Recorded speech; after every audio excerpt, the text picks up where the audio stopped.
मे महिन्याच्या पावसाने राज्यात अक्षरशः धुमाकूळ घातलाय। मात्र मान्सूनचे प्रवाह कमजोर झाल्याने राज्यात सुरू असलेला पाऊस ओसरण्याचे संकेत देण्यात आलेत। आज 30 मे रोजी विदर्भात जोरदार पावसाची शक्यता असल्याने सतर्कतेचा इशारा देण्यात आलाय। उर्वरित राज्यात तुरळक ठिकाणी हलक्या सरींचा अंदाज हवामान विभागाने दिलाय। बंगालच्या उपसागरात ओडिसाच्या किनाऱ्यालगत असलेल्या प्रणालीची तीव्रता वाढल्याने या भागात वादळी प्रणाली सक्रिय आहे। बंगालच्या उपसागरातून मान्सूनने चाल केली आहे, मात्र अरबी समुद्रातून मान्सूनचे प्रवाह मंदावल्याने मुंबई, अहिल्यानगर, आदिलाबाद पर्यंत सीमा कायम होती।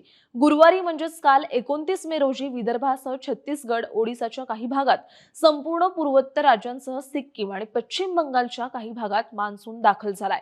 पूर्व भारतात मान्सूनच्या प्रगतीसाठी पोषक स्थिती असून महाराष्ट्रातील पुढील प्रगतीसाठी वाट पाहावी लागणार आहे।